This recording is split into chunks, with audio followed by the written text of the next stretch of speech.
Breaking news. ভারতের প্রধানমন্ত্রী নরেন্দ্র মোদীর সঙ্গে তারেক রহমানের গোপন বৈঠক ফাঁস হল। বাংলাদেশের নির্বাচন শেষে ডাক্তার মোহাম্মদ ইউনূসকে ফাঁসিতে ঝোলাবে আওয়ামী লীগ এবং দল ছাড়ার ঘোষণার 2 ঘণ্টা পর যুবলীগ নেতা গ্রেপ্তার। এবারে বিস্তারিত। ত্রয়োদশ জাতীয় সংসদ নির্বাচন ও গণভোট অনুষ্ঠিত হবে আগামী 12 ফেব্রুয়ারি। নির্বাচনের পর বিজয়ী দলের হাতে ক্ষমতা হস্তান্তর করবেন প্রধান উপদেষ্টা ডাক্তার মোহাম্মদ ইউনূস।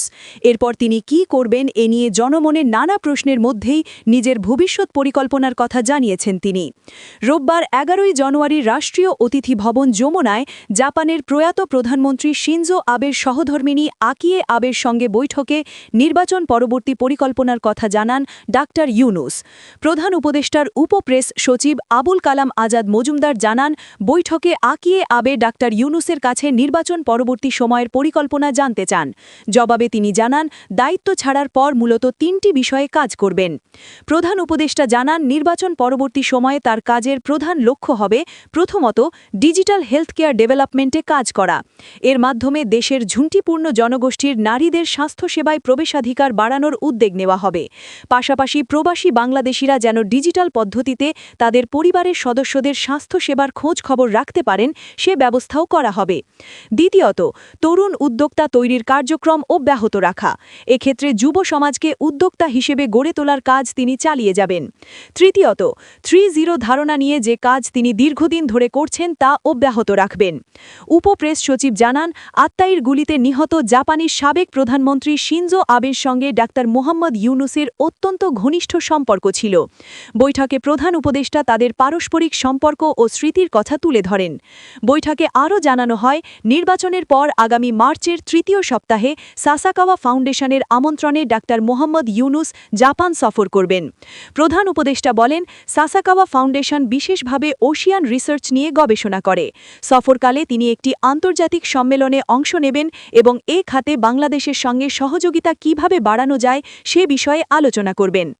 জুলাই-আগস্টে ইন্টারনেট বন্ধের সিদ্ধান্ত নিয়ে সাবেক আইসিটি প্রতিমন্ত্রী জুনাইদ আহমেদ পলকের সঙ্গে সজীব ওয়াজেদ জয়ের ফোনালাপের একটি বক্তব্য আন্তর্জাতিক অপরাধ ট্রাইব্যুনালে তুলে ধরেছে প্রসিকিউশন। প্রসিকিউশনের ভাষ্যানুযায়ী ফোনালাপে জয় পলককে বলেন, যখন মা বলবেন সিগন্যাল ইয়েস তখন ওপেন, যখন নো বলবেন তখন ব্লক। রোববার 11 জানুয়ারি আন্তর্জাতিক অপরাধ ট্রাইব্যুনাল 1-এর চেয়ারম্যান বিচারপতি মোহাম্মদ গোলাম মর্তুজা মজুমদারের নেতৃত্বাধীন 3 সদস্যের বিচারিক প্যানেলে এই কথোপকথনের বিষয়টি উপস্থাপন করা হয়। জুলাই-আগস্টের আন্দোলনে ইন্টারনেট বন্ধ করে হত্যাসহ মানবাধিকার বিরোধী অপরাধের মামলায় সজীব ওয়াজেদ জয় ও জুনায়েদ আহমেদ পলকের বিরুদ্ধে অভিযোগ গঠনের আবেদন করেন চিফ প্রসিকিউটর মুহাম্মদ তাজুল ইসলাম। শুনানিতে প্রসিকিউশনের পক্ষ থেকে 3টি অভিযোগ পাঠ করা হয় এবং অডিওর অনুলিপি সহ ভিডিও ট্রাইব্যুনালে দেখানো হয়। শুনানি শেষে সাংবাদিকদের প্রসিকিউটর গাজী এম.এইচ. তামিম বলেন, জুলাই গণ অভ্যুত্থান চলাকালীন পরিকল্পিতভাবে প্রথমে ইন্টারনেটের গতি কমানো হয়, পরে পুরোপুরি বন্ধ করে দেওয়া হয়। শান্তিপূর্ণ আন্দোলনকারী ছাত্র জনতার উপর চালানো হত্যাযজ্ঞের তথ্য বিশ্ববাসীর কাছ থেকে আড়াল করতেই ইন্টারনেট বন্ধ করা হয়েছিল। তিনি আরও বলেন, আন্দোলনকারীরা যেন পরস্পরের সঙ্গে যোগাযোগ না করতে পারেন সে উদ্দেশ্যেই এই পরিকল্পনা বাস্তবায়ন করা হয়। প্রসিকিউটর জানান, ইন্টারনেট বন্ধের প্রমাণ হিসেবে আসামিদের ফোনালাপের রেকর্ড ট্রাইব্যুনালে দাখিল করা হয়েছে। এই রেকর্ডগুলো এনটিএমসি সংরক্ষণ করেছিল। তৎকালীন সরকার নিজেদের প্রয়োজনে এনটিএমসির মাধ্যমে এসব রেকর্ড করাত। সেই সরকারি রেকর্ডই আজ ট্রাইব্যুনালে প্রমাণ হিসেবে উপস্থাপন করা হয়েছে, বলেন গাজী এম.এইচ. তামিম। প্রসিকিউশন জানায়, ফোনালাপে সামাজিক যোগাযোগ মাধ্যমে ব্যবহৃত 8টি অ্যাপ চিহ্নিত করে সেগুলো বন্ধ করার সিদ্ধান্তের কথাও উঠে এসেছে। ট্রাইব্যুনালে পরে শোনানো ফোনালাপের একটি অংশে জয় পলককে বলেন, তুমি রেডি থাকো তোমার সম্ভাব্য সব কিছু সক্ষমতা নিয়ে। যখন মা বলবেন সিগন্যাল ইয়েস তখন ওপেন, যখন নো বলবেন তখন ব্লক। প্রসিকিউটর জানান, তৎকালীন সরকারকে ক্ষমতায় টিকিয়ে রাখতে ইন্টারনেট বন্ধ রাখা হয়েছিল। এই সংক্রান্ত সরকারি চিঠি, নথি ও উপাত্ত ট্রাইব্যুনালে জমা দেওয়া হয়েছে। প্রসিকিউশনের পক্ষে অভিযোগ গঠনের শুনানি শেষ হয়েছে। আগামী 15 জানুয়ারি আসামি পক্ষের ডিসচার্জ শুনানি অনুষ্ঠিত হবে। এরপর অভিযোগ গঠন হবে কিনা সে বিষয়ে সিদ্ধান্ত দেবেন ট্রাইব্যুনাল। জুলাই-আগস্টের আন্দোলনে কারফিউ জারি করে গণহত্যায় উস্কানি ও মানবাধিকার মানবাধিকার বিরোধী অপরাধের মামলায় সালমান এফ রহমান ও আনিসুল হকের বিরুদ্ধে অভিযোগ গঠনের আদেশ আজ। জুলাই আগস্টে কারফিউ দিয়ে গণহত্যায় উস্কানি ও মানবাধিকার বিরোধী অপরাধের মামলায় ক্ষমতাচ্যুত প্রধানমন্ত্রী শেখ হাসিনার উপদেষ্টা সালমান এফ রহমান ও সাবেক আইনমন্ত্রী আনিসুল হকের বিরুদ্ধে অভিযোগ গঠনের আদেশ আজ। সোমবার 12 জানুয়ারি আন্তর্জাতিক অপরাধ ট্রাইব্যুনাল 1-এর চেয়ারম্যান বিচারপতি মোহাম্মদ গোলাম মর্তুজা মজুমদারের নেতৃত্বাধীন 3 সদস্যের বিচারিক প্যানেল এ আদেশ দেবেন। প্যানেলের অন্য 2 সদস্য হলেন বিচারপতি মোহাম্মদ শফিউল আলম মাহমুদ এবং অবসরপ্রাপ্ত জেলা ও দায়রা জজ মোহাম্মদ মহিতুল হক এনাম চৌধুরী।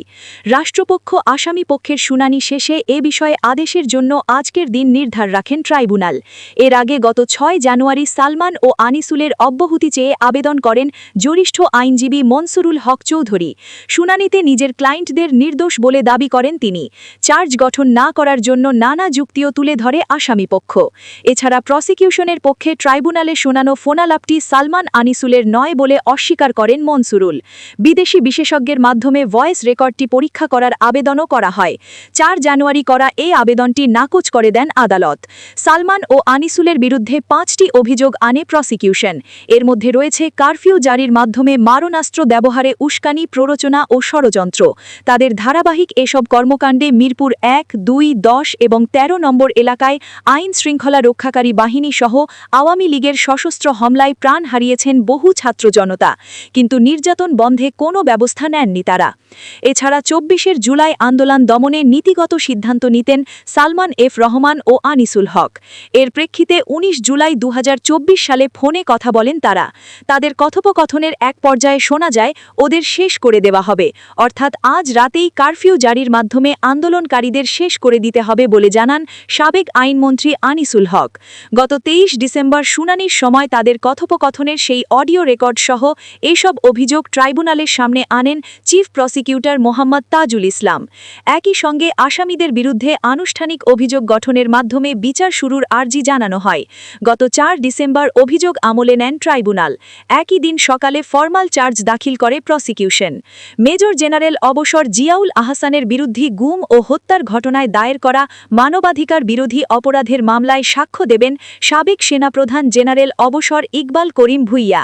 বৃহস্পতিবার 8 জানুয়ারি আন্তর্জাতিক অপরাধ ট্রাইব্যুনাল প্রাঙ্গণে এক ব্রিফিংয়ে প্রসিকিউটর শাইখ মাহদি এই তথ্য দেন। জিয়াউল আহসানের বিরুদ্ধে 100 মানুষকে গুম করে হত্যার ঘটনায় 3টি অভিযোগ এনে গত 17 ডিসেম্বর আনুষ্ঠানিক অভিযোগ দাখিল করেছিল প্রসিকিউশন। এ মামলার একমাত্র আসামি জিয়াউল আহসান। এ মামলায় আনুষ্ঠানিক অভিযোগ গঠন হবে কিনা সে বিষয়ে 14 জানুয়ারি আদেশ দেবেন ট্রাইব্যুনাল। আজকে জিয়াউল আহসানের বিরুদ্ধে করা এ মামলায় আনুষ্ঠানিক অভিযোগ গঠনের বিষয়ে আন্তর্জাতিক অপরাধ ট্রাইব্যুনাল 1-এ আসামি পক্ষের বক্তব্য উপস্থাপনের দিন ধার্য ছিল। বিচারপতি মোহাম্মদ গোলাম মর্তুজা মজুমদারের নেতৃত্বাধীন 3 সদস্যের এই ট্রাইব্যুনালের অপর 2 সদস্য হলেন বিচারপতি মোহাম্মদ শফিউল আলম মাহমুদ এবং বিচারক মোহাম্মদ মহিতুল হক এনাম চৌধুরী। আসামি পক্ষের অব্যাহতির আবেদনের পর চিফ প্রসিকিউটর মোহাম্মদ তাজুল ইসলাম বক্তব্য উপস্থাপন করেন। বক্তব্যে জিয়াউল আহসান সম্পর্কে সাবেক সেনাপ্রধান জেনারেল অবসর ইকবাল করিম ভুইয়া দেওয়া সাক্ষ্যের বিভিন্ন অংশ তুলে ধরেন চিফ প্রসিকিউটর। চিফ প্রসিকিউটর কি বলেছিলেন সে সম্পর্কে জানতে চাইলে প্রসিকিউটর শাইখ মাহদি বলেন, তিনি যখন সশরীরে সাক্ষ্য দেবেন তখনই আসলে বিষয়টা পরিষ্কার হবে। আমরা আজকে শুধু আমাদের সাক্ষ্য প্রমাণ থেকে দেখিয়েছি যে জিয়াউল আহসানকে আজকে ডিফেন্স অর্থাৎ আসামিপক্ষ যেভাবে একজন পেশাদার অফিসার হিসেবে প্রতিষ্ঠা করার চেষ্টা করেছেন তাদের সাবমিশনের মাধ্যমে আমরা শুধু অতটুকু অংশই কোর্টে পড়েছি যে তার সেনাভূরির যিনি ছিলেন সেই সময় এই জিয়াউল আহসান সম্পর্কে তার মনোভাব কী ছিল। গত 4 জানুয়ারি জিয়াউল আহসানের বিরুদ্ধে অভিযোগ গঠনের বিষয়ে শুনানি শেষ করে প্রসিকিউশন। শুনানিতে আওয়ামী লীগ সরকারের আমলে 100 গুম খুনের দায়ে 3টি অভিযোগ পড়ে শোনান চিফ প্রসিকিউটর। জিয়াউল আহসানের বিরুদ্ধে প্রসিকিউশনের আনা 3টি অভিযোগের প্রথমটি হল 2011 সালের 11 জুলাই রাতে গাজীপুর সদর থানার পুবাইলের রাস্তার পাশে জিয়াউলের সরাসরি উপস্থিতিতে সজল সহ 3 হত্যা।